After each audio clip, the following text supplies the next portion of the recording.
Donald Trump may have sealed his fate with his own words as more revelations tighten the net and may head him down the path to impeachment.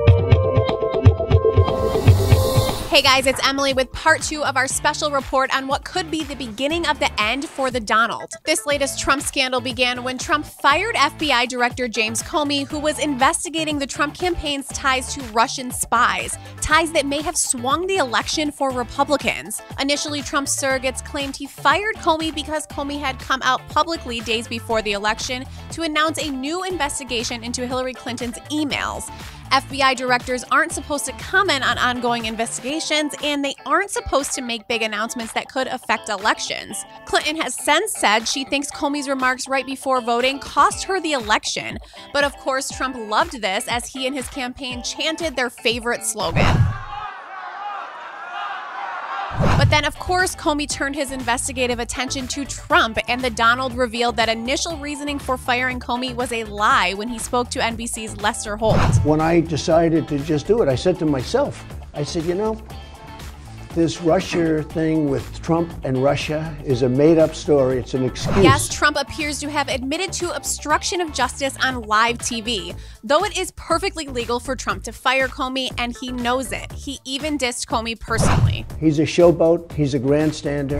But not so fast, Donald. Comey saw this coming and wrote a detailed memo about how Trump invited him to the White House, asked him to drop this whole Russia thing, and asked Comey for a pledge of loyalty, which he refused. But get this, one day after Trump fired Comey for investigating his campaign ties to Russia, Trump, in an unprecedented move, invited 2 Russian diplomats to the White House.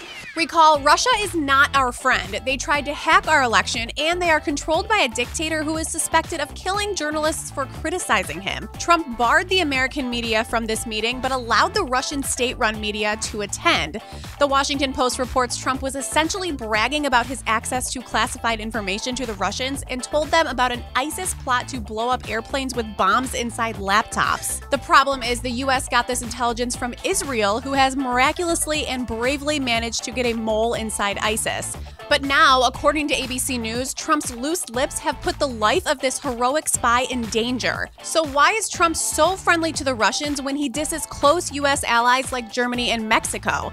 Many experts believe his tax returns hold the key. Trump promised to release them on the campaign, but has still refused, leading to speculation Trump is lying about how rich he really is and that he may have taken massive loans from Russia to prop up his family business. Trump has denied all of this, just like he has now denied asking James Comey to stop investigating him. But here's the ironic celebrity twist. SNL has of course been skewering Trump all season, and now it's SNL alum Al Franken who might have began the unraveling of Trump's entire presidency. Franken grilled now Attorney General Jeff Sessions during his confirmation hearing about his ties to Russia, and Sessions claimed he had none. Sessions' team later admitted that that was a lie, and Sessions had to recuse himself from the Russian probe. This means Trump doesn't have the protection of his Attorney General, as this pit bull known as Robert Mueller is now set to take a deep dive into exactly why Trump is so fond of a dictator like Vladimir Putin.